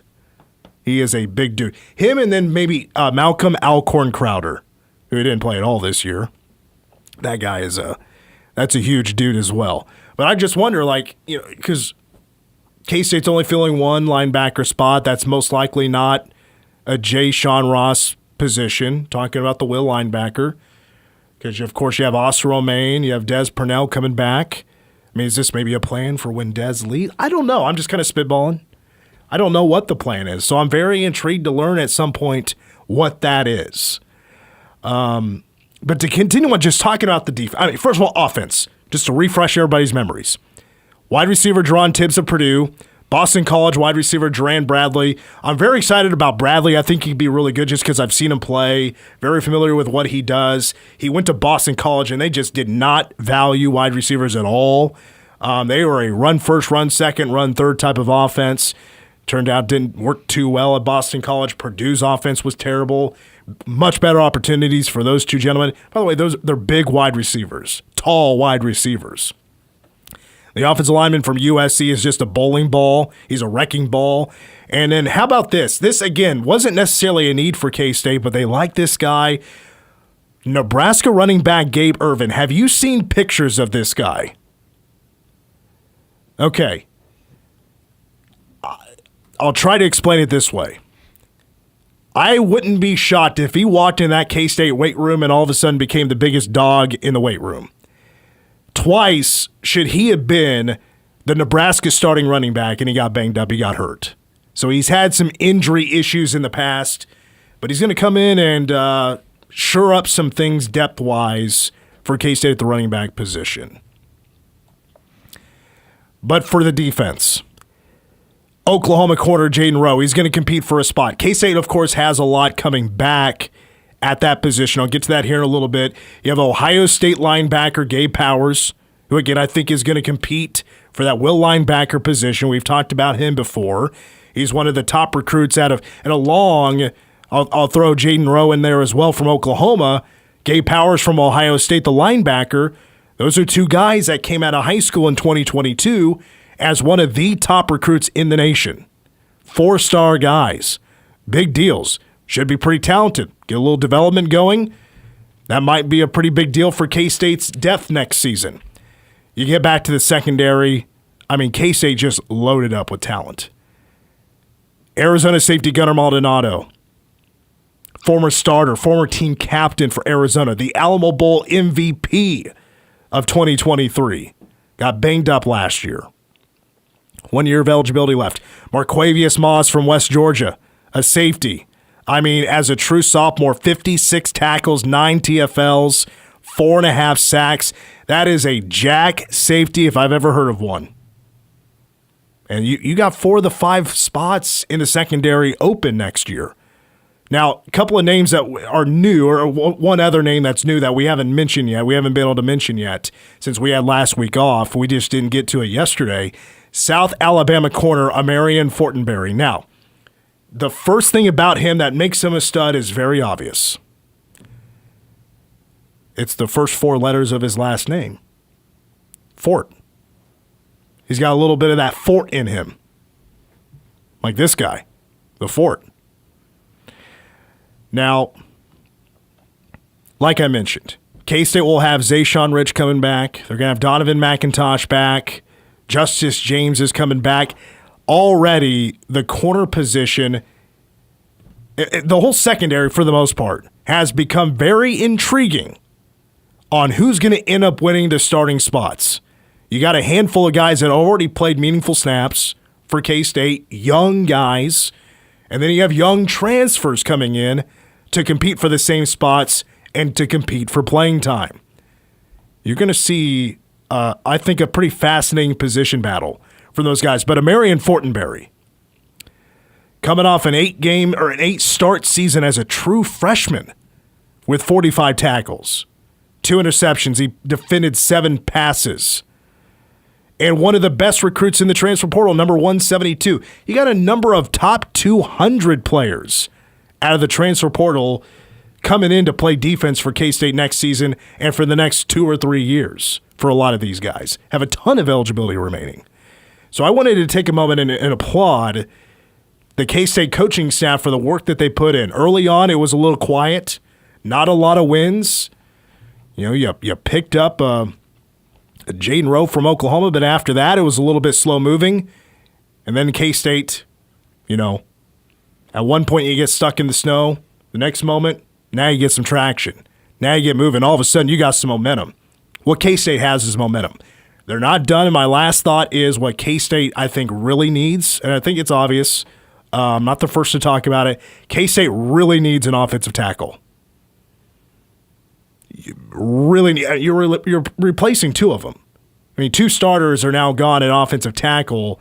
I don't think K-State really has a lot of depth right now, so you need to go get an experienced offensive tackle.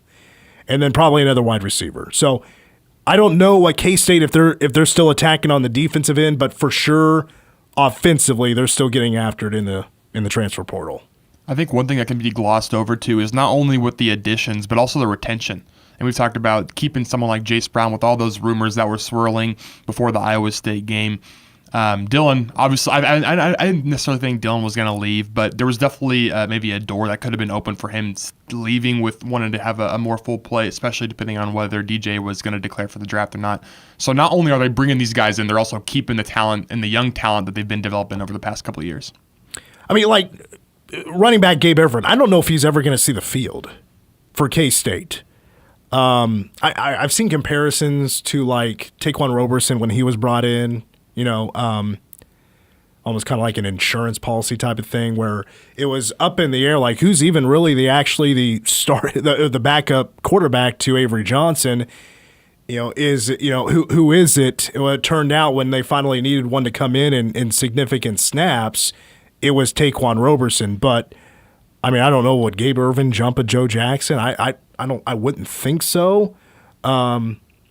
So I don't know where that pecking order would fall, but I guess it does ensure maybe a spot was open in that room. They filled it up with a guy that, I mean, he had what it took to start at running back multiple seasons for Nebraska, just got banged up.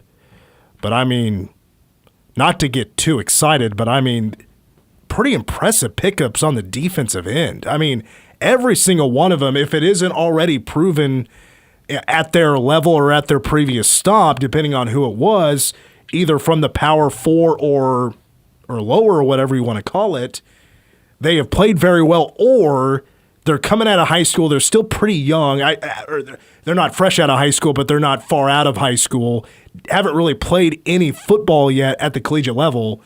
But if you're just going to base on their potential, there's a lot of potential. Mm-hmm. So if you're a K-State fan, you should be feeling pretty good.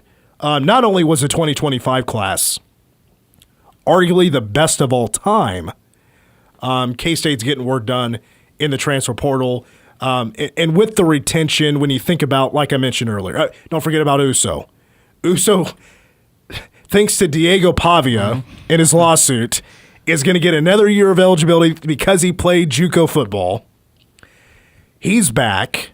You have a ton of defensive ends back, with the exception of Brennan Mott, who's going to be drafted. And at linebacker, you're still pretty stacked. I mean, maybe K-State could go get another linebacker. I think I'd be okay with that. But you do return two starters. It's a secondary that did not really live up to its hype that you're replacing for the five starters. I think they've done a pretty solid job of finding contenders to be those guys, with the mix-in of who's already here, and a Zayshawn Rich, who proved a lot in the Rape Bowl. That will be competing for spots. I think that's going to be a lot of fun. I think that is the position battles for 2025, looking at the secondary and probably also looking at, of course, will linebacker as well. And then whoever else K-State brings in, those storylines will continue to develop as well. We take another timeout on the game. More of the game next. News Radio KMAN. Your home for K-State sports. We are in Manhattan, Kansas, where Wildcat fans are going wild, looking to take a big leap as they take on Missouri on FSN and Hideout. This is The Game on News Radio KMAN. Blueville Nursery's Horticulture Hints radio show comes to your radio every Friday morning at 10 a.m. We will discuss timely gardening and landscape topics to help you keep your lawn and garden in tip-top shape. Blueville Nursery has been your local landscape service and garden store for over 50 years, and we want to share our time-tested techniques with you. From vegetable gardening, spring and summer annuals, to shade trees and lawn care, we'll cover it all. You're welcome to call into the show to ask questions that apply to your own landscape or garden. Stay tuned to Blueville Nursery's Horticulture Hints radio show every Friday at 10 a.m. right here on News Radio KMAN. At McCown Gordon Construction, we improve lives by building authentic relationships. No matter the project size, our clients enjoy unmatched talent and resources in the Manhattan area market. Early collaboration with our pre-construction team ensures cost certainty, preventing surprises.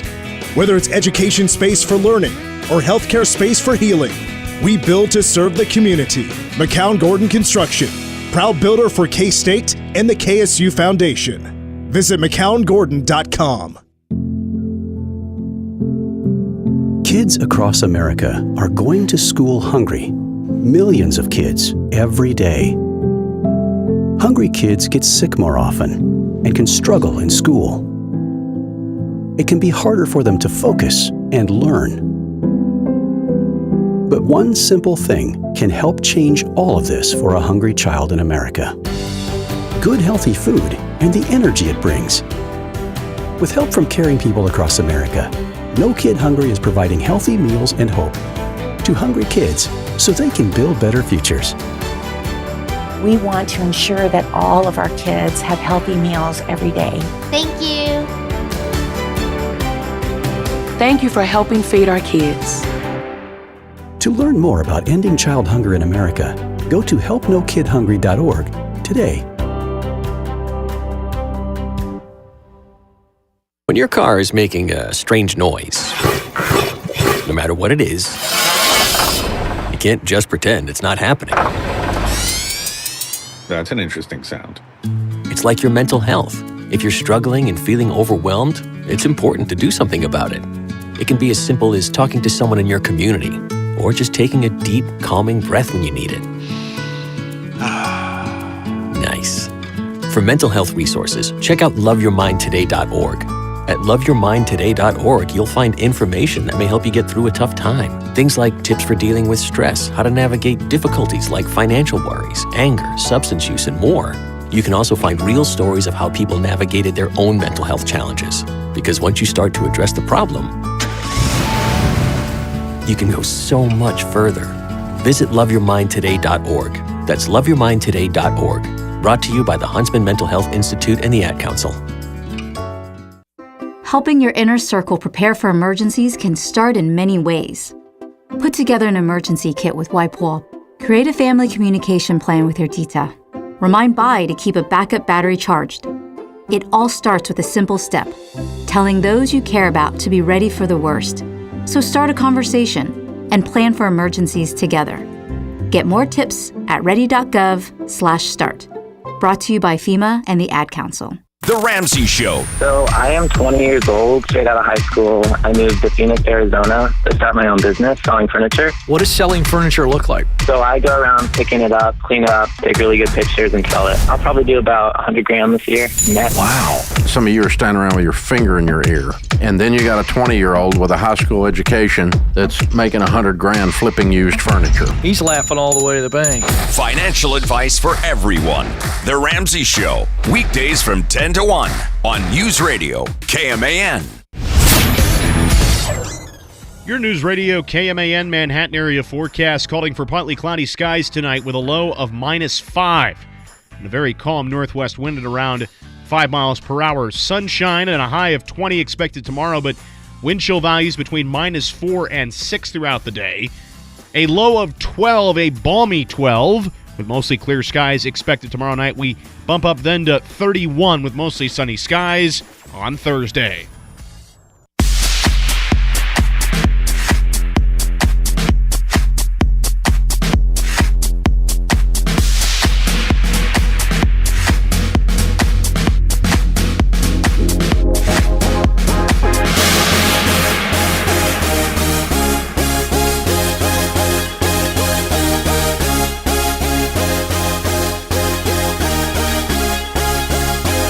The game continues. Mitch Fortner, Cole Dutchendorf, AJ Shaw. I'm just now seeing this. It looks like Sam Leavitt, the quarterback for Arizona State, has decided to stay at Arizona State. He will not be leaving for the NFL draft. He's going to play another season with the Pitchforks. It's very interesting because I wonder, My cough is starting to come back. That is not good news. We just have 10 minutes left. Let's see if we can get to the home stretch without too many interruptions. So obviously, a Big 12 player won the Heisman Trophy this year, Travis Hunter. If you think of like Big 12 Heisman candidates for next season, of course, it's way too early to think about. These teams are obviously going to be a lot different than they were from last year, this past season for the conference. Of course, I mean, you put Avery Johnson up there. He's on everybody's board like he was this season. He's going to be up there. He's going to have some high odds. Probably a top 10 guy. I think Sam Leavitt's going to be up there. I would honestly put him up there. Anybody else in the Big 12 I'm not sure about. I mean, I hate to say it, but I personally wouldn't put him up there. But just kind of taking a guess of like if there was a national top 25 Heisman candidates for next year, I mean, Rocco Becht might be up there. He had a pretty big season. I don't know. That's probably where it stops for me because when I think of Heisman candidates for next year, Garrett Nussmeier of LSU has got to be up there. Aller from Penn State is probably up there. And I wonder what happens with the Texas situation at quarterback. Does Arch Manning actually finally get a chance to play football and be the guy? And if he does, he's going to be on.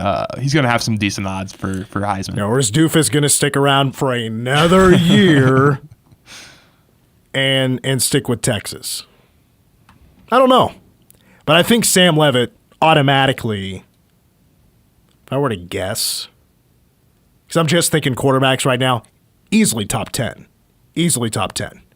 I don't know if you just throw in other, running. I'm not sure who all is sticking around, even at quarterback. I'm not sure who's all going to play another year, who's all going to the NFL draft, but Sam Leavitt's up there. So, watch out for the Arizona State Sun Devils once again. No longer with Cam Scatterby. That obviously changes a lot. Sam Leavitt, though, he's an underrated runner. For Nussmeier at LSU. I think he might be one of the clubhouse leaders for the Heisman next year. Got to have a better offensive line because he was sacked, I think, too much and was under pressure quite a bit. He threw a lot of under pressure interceptions this past season for LSU, but I think he's going to be up there for next season. Okay, that was just a real quick segment. People are kind of losing their mind a little bit because on this Sam Leavitt announcement, they just mentioned that his NIL value is $3 million, and everybody just kind of read that as, oh, he's making $3 million. That's actually not crazy. That's actually a number that would not surprise me because he automatically becomes, because of the run to the college football playoff, winning the Big 12 championship, he becomes one of the most important returners for any Big 12 program. That he's going to get paid. If he's sticking with Arizona State, he is getting paid. $3 million. You can always check out the Game podcast on Apple Podcasts, Google Play, and at newsradiokman.com. If Kansas weather has taught us anything, it's to be prepared for everything. It's time to call M&S Plumbing, Heating and Air to make sure your furnace is ready. From full safety inspections to replacing your furnace, M&S Plumbing will keep you and your family warm this winter. If it's been a while since you've had your furnace serviced and inspected, be sure to call and schedule your appointment today. Simple fixes now can save you big money later. Call the experts who care. M&S Plumbing, Heating and Air. Manhattan Broadcasting is an equal opportunity employer. In order to widely publicize our job opportunities and outreach programs and organizations that regularly distribute employment information to the job seekers or refers candidates to employers, please contact us about our employment contact list to receive the most current information about station vacancies. For more information or to be added to the list, please call Manhattan Broadcasting at 785-776-1350. Visit us at 2414 Casement Road in Manhattan, Kansas, or email frontdesk@1350kman.com. I can't find the picture of Gabe Ervin, the transfer running back that's coming to K-State that I saw people talking about. His legs are gigantic. He could I know. He's a big man. I mean, it's like he's got a pair of grain silos for legs. All right, what do we got? AJ, go ahead. Yeah, I'm looking at his legs right now. They're huge. And AJ is a notorious big legs guy. Okay, then. Anyways, being that it's a very snowy, we have snowy conditions outside. We do. Hate snow, by the way. Hate it. Same here. My question is today, would you rather go the entire day with wet socks or the entire day without gloves while you have to stay outside? Well, if the socks are wet, I could still be inside. If I'm outside in this kind of weather without gloves, and obviously your hands and feet being warm is pretty crucial in that scenario, I'm going to have to go wet socks. I think it could die the other way. I think I'd have to agree. I had some wet socks today, trying to work through all that snow and get a car on the road. And I had wet socks for a while, but I also had cold fingers with gloves on. So I think I'm going to take wet socks. I can live with that. At a point, it just starts hurting when you're outside, even with gloves on. I mean, they're Carhartt. They're pretty solid pair of gloves, but yeah, give me wet socks. Yeah, I'm a wet socks guy here. I'd rather be a little bit uncomfortable with wet feet for a few hours than cold hands. Is this the worst winter storm you guys have ever experienced? For me, yes.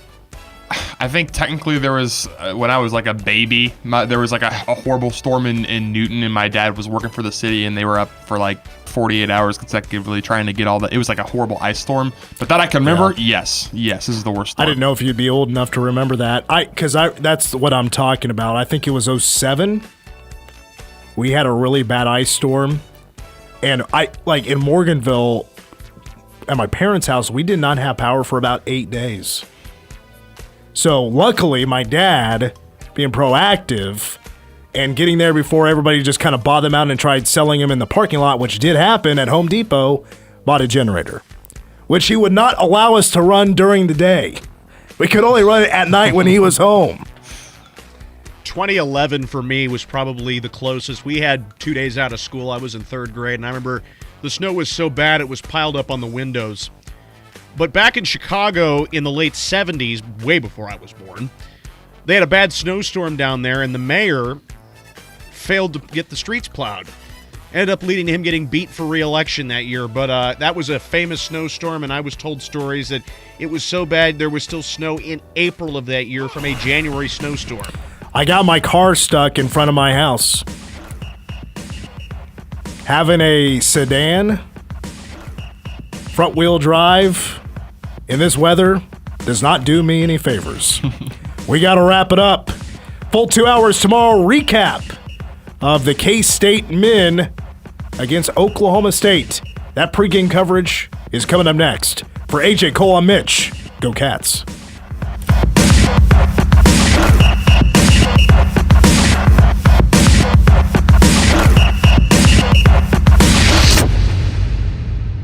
When severe weather strikes, tornado has now been confirmed. We strike back with the information you need to stay safe. KMAN, Manhattan.